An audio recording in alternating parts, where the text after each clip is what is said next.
Le Hercule de Disney n'est pas très fidèle au Héraclès de la mythologie grecque, pour de très bonnes raisons. Oh yeah! C'est géant, Hercule tue ses enfants, il les a brûlés vivants, rendu fou par sa belle maman. Le film se contente d'un rapport superficiel aux dieux et aux mythes helléniques, mais pourtant c'est une œuvre profondément mythologique. C'est juste que la mythologie qu'il a inspirée, c'est la mythologie américaine. Bon, vous avez vu le titre, vous savez que je parle de la mythologie des comics et en particulier de Superman. Vous êtes des petits malins, vous.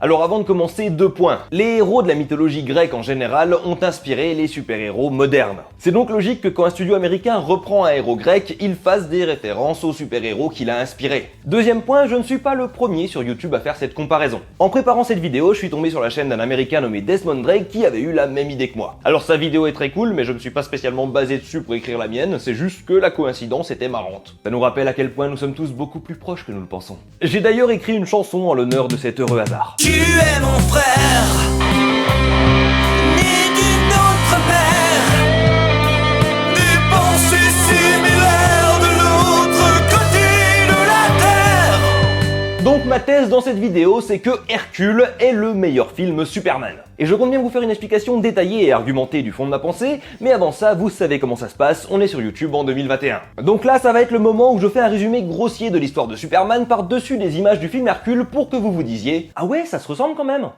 Et ensuite, je vous expliquerai pourquoi le Hercule de Disney comprend mieux Superman que Zack Snyder. Alors quand Superman est bébé, il naît de parents non humains, dans un monde céleste dont il est séparé suite à un tragique accident. Ne portant avec lui que le symbole de sa famille, il arrive sur Terre, au cœur de la plus grande démocratie de son époque, et il est recueilli par les Kent, 2 paysans incapables d'avoir des enfants qui décident de l'adopter. Il grandit à Smallville, où il découvre petit à petit ses aptitudes hors du commun, jusqu'à ce qu'il soit impossible pour Pa et Ma Kent de lui cacher son adoption. Clark part donc sur les traces de son héritage et découvre la forteresse de solitude, où un hologramme de son père biologique, Jor-El, lui fait part de sa destinée. Il doit devenir un héros au service des terriens. Après avoir enfilé une cape de héros, Superman quitte la campagne pour la vie urbaine à Metropolis. Là, il tombe sur une petite brune au fort caractère, la belle Lois Lane. Est-ce que ton super mal est bien réel? Tombant amoureux de cette humaine, il devient petit à petit un héros en aidant les humains face aux multiples dangers qui les affligent. Mais un vilain chauve milliardaire cherchant à dominer le monde va lui mettre des bâtons dans les roues. Jeff Bezos. Lex Luthor. Se servant de son amour pour Lois Lane et d'un peu de kryptonite, il affaiblit Superman le temps de prendre le pouvoir et semer la destruction. Malheureusement, la belle Lois est tuée pendant la catastrophe. Fou de rage, Superman dépasse les limites de son pouvoir et du possible pour remonter le temps et ramener sa bien-aimée à la vie, en profitant pour déjouer les plans de Luthor et ramener la paix dans le monde. Désormais, il est un vrai héros, il reste sur Terre pour aider là où il le peut et vivre sa vie avec Lois Lane. Ah ouais, ça se ressemble quand même. Donc voilà, quand on choisit les bons détails et qu'on fait une comparaison de surface, Hercule ressemble beaucoup à Superman. Maintenant, on va arrêter les bêtises de youtubeurs parce que les similarités superficielles, c'est pas mon propos. Ce qui m'intéresse pour ma thèse, c'est que le Hercule de Disney est écrit en tant que personnage comme Superman. Et surtout comme Superman était écrit avant Zakouille. C'est mon surnom affectueux pour Zack Snyder. Mais avant d'entrer dans le vif du sujet, il y a un gros truc qui me démange, je vous jure, c'est la dernière tangente que je fais, mais on ne peut pas l'ignorer. Enfin si, on peut, je mets un timecode pour les tristes cires qui n'aiment pas profiter des plaisirs simples de la vie, mais les gars, il faut qu'on parle de Megara. Si vous êtes né dans les années 90 et que vous aimez les femmes, il y a de fortes chances pour qu'il y ait eu un événement déclencheur qui vous a permis de le savoir. Et je suis prêt à parier que dans 99% des cas, cet élément déclencheur, c'était le déhanché de Megara. Est-ce qu'on peut se mettre d'accord sur le fait que ce personnage est beaucoup trop sexy pour un film Disney qui n'est pas forcément le genre cinématographique le plus titillant? C'est pourquoi aujourd'hui il me semblait primordial d'établir un système officiel de classification de la sexitude des personnages Disney.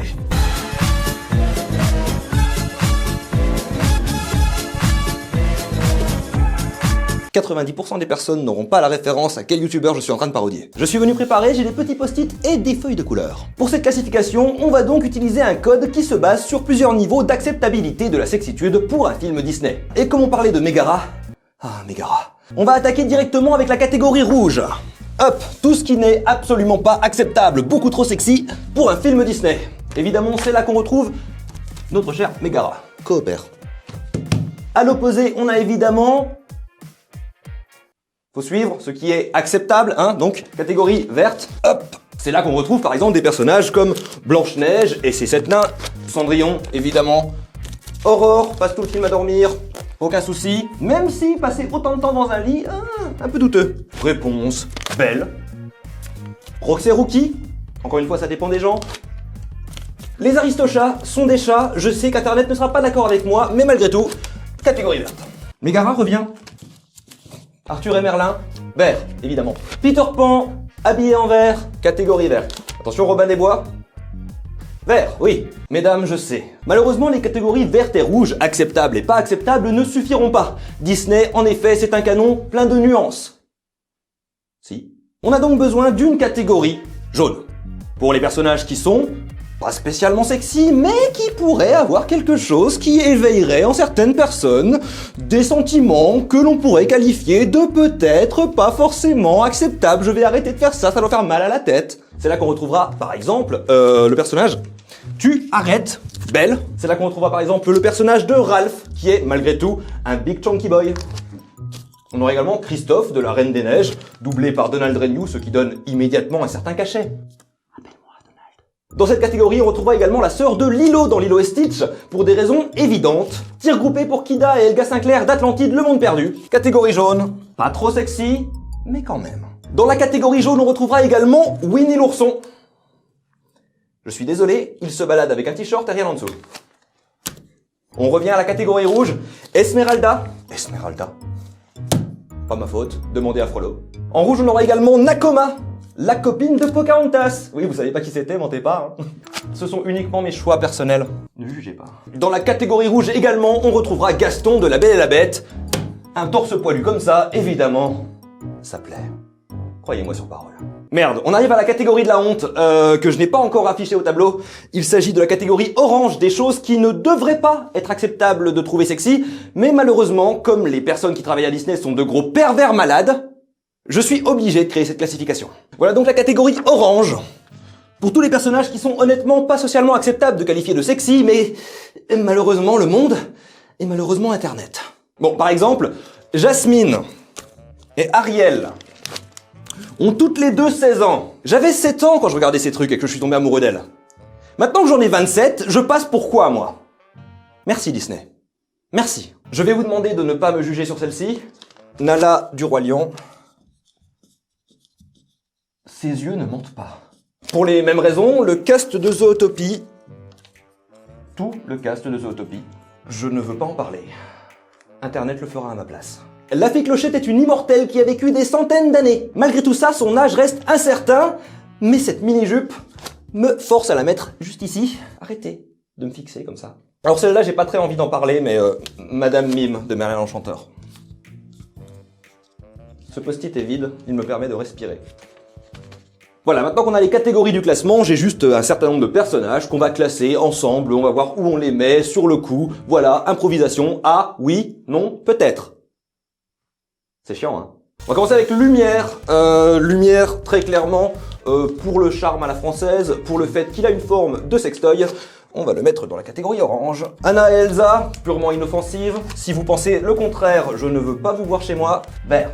Tiana, de La Princesse et la Grenouille. Jaune.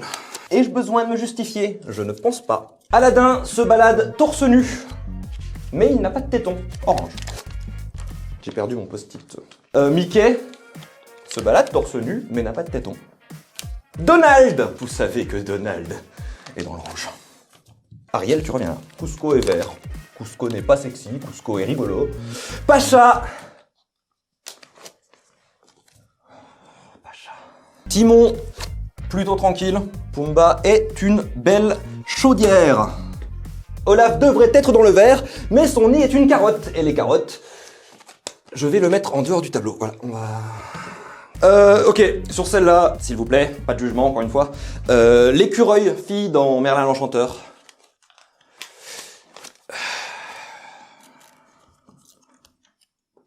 Hercule porte un mulet. Hors catégorie. Dans le même film, on a Phil le satyre. C'est un satyre, les gars. Red flag. Attention Pinocchio. Pinocchio, petit mannequin de bois qui aimerait être un vrai garçon, mais tout le monde connaît le potentiel de son nez qui s'agrandit quand il ment. Rouge. Bernard et Bianca vont à des soirées échangistes. Ce sont des prénoms de personnes qui font ça. Je suis désolé, je n'invente pas les règles. Si je les invente, mais je vous en prie. Mulan n'est pas un personnage spécialement sexy. Vert. Par contre, Shang, vous savez que vous n'avez pas envie de voir son historique de recherche internet. Blanche-Neige ne veut pas tenir.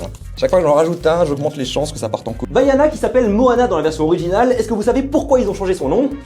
Parce que Moana c'était le nom d'une actrice adulte. Bon gros boulard. Raya de Raya et le dernier dragon. Qui a vu Raya et le dernier dragon? Absolument personne. Le chasseur dans Bambi. Il vous mettrait bien une cartouche. Les princes Disney sont absolument asexués, aucune menace venant d'eux, vert tranquille. Celle-là, internet est d'accord avec moi les gars, vous ne pouvez pas le nier. Kasamada, la tante de Hiro dans Big Hero 6, les nouveaux héros. J'ai vu des montages, j'ai vu des règles 34. J'ai vu des choses que je ne peux pas oublier.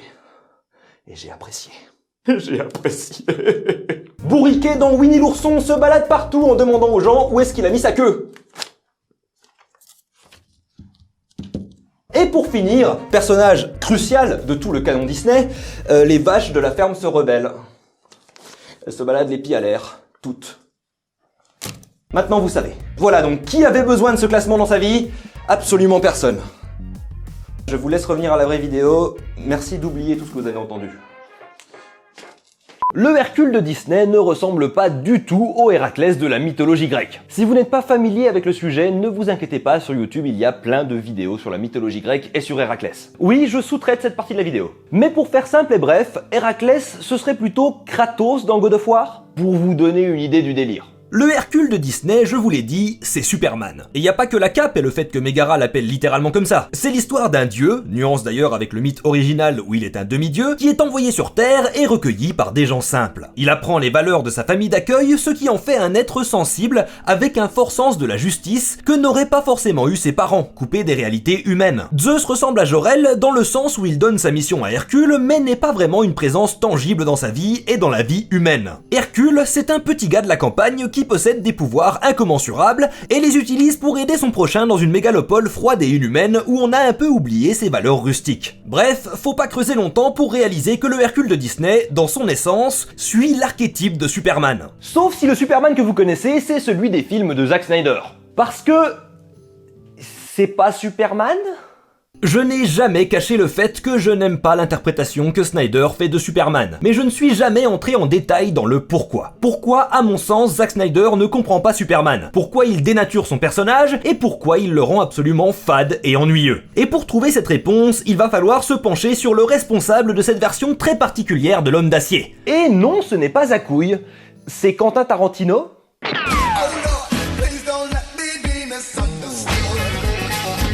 À la fin de Kill Bill Volume 2, le personnage éponyme joué par David Carradine, un très bon acteur surtout connu pour être mort en se paluchant avec une cravate autour du cou, nous sort un des monologues les plus cultes du cinéma des années 2000. C'est du pur Tarantino, c'est très bien écrit, c'est très bien joué, et il nous raconte la différence entre Spider-Man et Superman. Take my favorite superhero, Superman.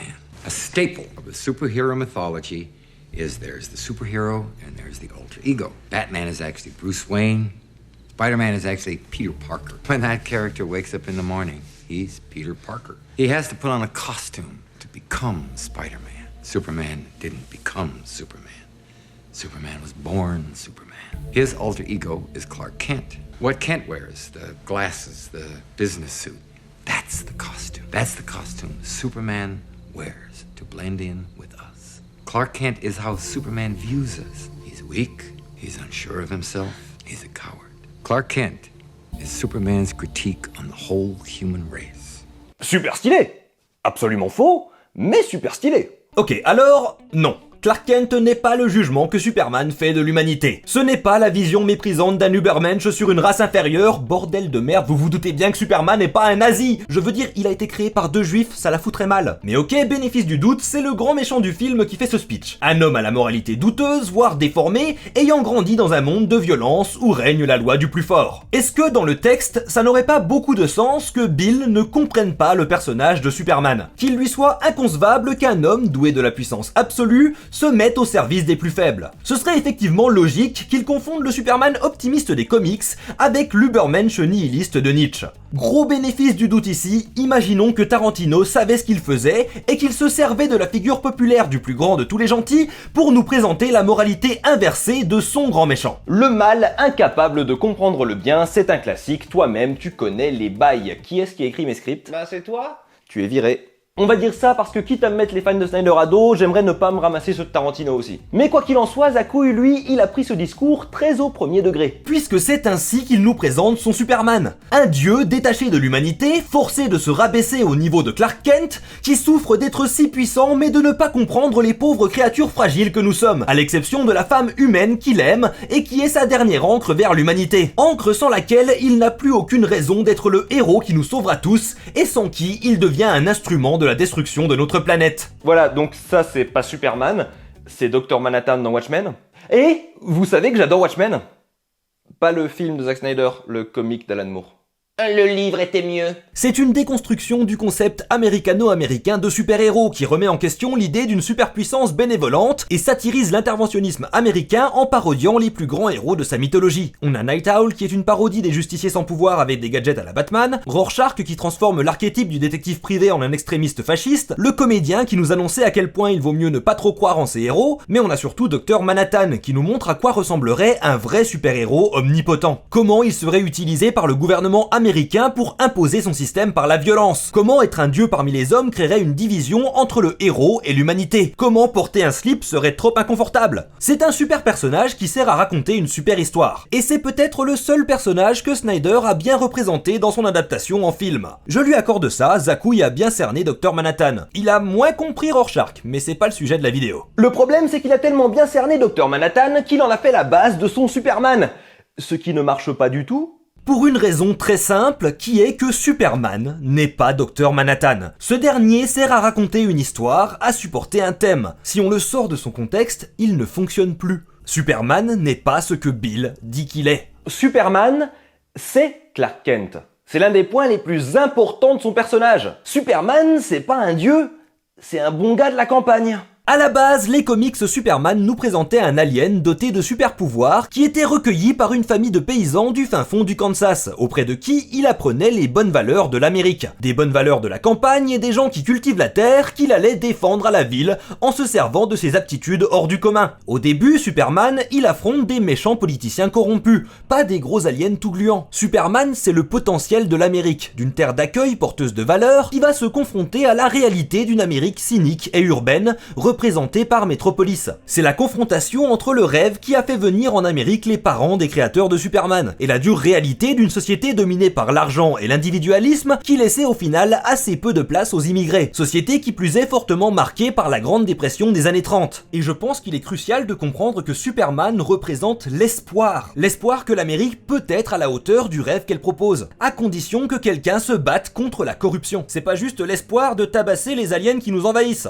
Je pense que c'est pas anodin que l'ennemi juré de Superman ce soit un milliardaire sans pouvoir qui utilise sa fortune pour son gain personnel au détriment de la communauté. Et tout ça, ça n'a de sens que si Superman c'est Clark Kent. Pas une identité à part, mais une part entière de sa personnalité. Clark Kent, c'est ce qui fait Superman bien plus que Kal-El. C'est le nom avec lequel il a grandi, donné par les parents qui lui ont inculqué ses valeurs. Une réalité alternative comme celle de Red Son nous montre à quoi aurait ressemblé Superman en ayant été élevé au sein de l'URSS. Sans les valeurs des Kent, il n'est plus le héros de la vérité, de la justice et de l'Amérique, mais champion de Staline, du socialisme et de l'expansion territoriale. Et avec Snyder, on a une réalité alternative où Jonathan Kent était un individualiste libertarien, des valeurs dont se revendique Zakouille lui-même et qui sont exactement ce contre quoi Superman se battait à la base. Ce qui peut sans doute s'expliquer quand on grandit à Los Angeles et encore plus à Hollywood, où je pense qu'on ne tombe pas sur beaucoup de gens très sympas et terre à terre, mais plutôt sur un bel ensemble de requins intéressés. Sauf que justement, ce n'est pas là où Clark Kent grandit. Clark Kent, il grandit à Smallville, dans le Kansas, où tout le monde se connaît et où l'on s'entraide parce qu'on a les bonnes valeurs de la campagne. Ensuite, il bouge à la ville cynique et individualiste pour y confronter ses valeurs. Clark Kent, il apprend que quand quelqu'un a besoin d'aide,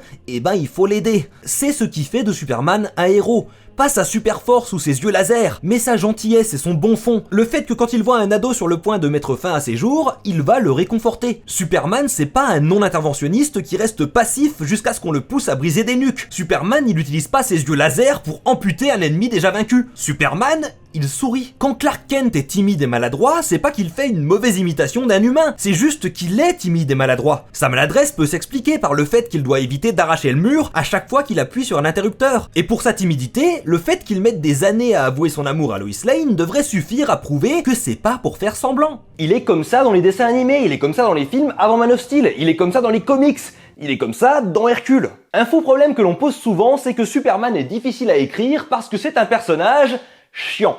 C'est le terme scientifique. Il est à la fois trop puissant pour qu'il y ait de la tension et trop gentil pour être intéressant. Alors pourquoi Hercule, avec exactement ces deux traits, fonctionne ? Spoiler, c'est parce qu'aucun personnage n'est vraiment difficile à écrire à partir du moment où tu sais ce que tu veux raconter avec. Donc oui, si tu utilises Superman qui est l'optimisme et l'idéalisme incarné pour raconter une histoire cynique et pessimiste, ça va être compliqué. Pas impossible, oui, mais c'est comme rouler à contresens sur l'autoroute. Techniquement, tu peux. Je veux dire, Hercule est un film intéressant parce qu'on y voit le développement du personnage éponyme, qui apprend ce que c'est d'être un héros. Il l'apprend à l'aide de ses choix, notamment quand il abandonne ses pouvoirs par amour. Mais c'est le genre de truc que ferait totalement Superman. Quand Hercule affronte l'Hydre, personne ne croit vraiment qu'il va mourir. Même s'il n'est pas complètement immortel, on sait bien que le héros d'un film familial ne va pas clamser en plein milieu. Ça n'empêche pas de créer de la tension. Comment on fait ça ? En focalisant la scène sur les personnages qui observent le combat et ne savent pas qu'ils sont dans un film, et qu'Hercule va survivre. Ce sont les personnages qui vivent les événements d'une intrigue. Alors comment on crée de la tension avec un personnage immortel comme Superman ? En se focalisant sur Lois Lane qui n'est pas sûr qu'il va survivre et qui s'inquiète pour lui. C'est pas parce que le public sait que Superman est invincible que les personnages du monde fictif le savent aussi. Parce qu'en vrai, la plupart des histoires, on se doute quand même que les gentils vont gagner à la fin. Et ça n'empêche pas de les apprécier parce que les personnages, eux, n'en étaient pas sûrs. C'est le principe de la fiction, quoi. C'est des événements fictionnels qui arrivent à des gens fictionnels. On peut aussi mettre Superman face à des choix, parce qu'il a beau être invincible, il n'est pas infaillible. Justement, un personnage infiniment puissant et absolument bon sera plus à même de tomber dans les pièges de personnages plus faibles et sournois. Quand rien ne peut te blesser et que tu as le cœur pur, c'est plus facile de te faire baisser ta garde. Hercule accepte le deal d'Hadès parce qu'il ne lui vient pas à l'esprit qu'il pourrait en abuser. Parce qu'Hercule est un bon gars de la campagne, où les gens sont honnêtes. Clark Kent est pareil. Superman a une foi absolue dans le bon de l'humanité, et ses ennemis s'en servent pour le piéger, pour mettre ses proches en danger. Et surtout, Superman a des émotions, il tombe amoureux, il a des amis, il aime ses parents. C'est pas un dieu tout-puissant, éloigné de l'humanité, qui fait Jésus dans l'espace. Hercule est à mon sens un meilleur film Superman que ceux de Zack Snyder, parce qu'Hercule est un humain avant d'être un dieu. Sa divinité, c'est ses pouvoirs et ses aptitudes, mais son humanité, c'est sa personnalité, son petit cœur plein d'amour. Et ce qui s'applique à Hercule s'applique à Superman. Désolé Bill, il n'y a pas de bon Superman sans un bon Clark Kent. Et le fait qu'un personnage soit trop gentil, ça ne le rend pas inintéressant. Si un auteur a besoin de déformer l'essence d'un personnage pour le rendre intéressant, ce n'est pas la faute du personnage, c'est la faute de l'auteur. Superman n'a pas besoin d'être Dr Manhattan. Superman a besoin d'être Hercule. Ou alors, j'ai tout compris de travers et ce qui manque au film Superman, c'est du gospel.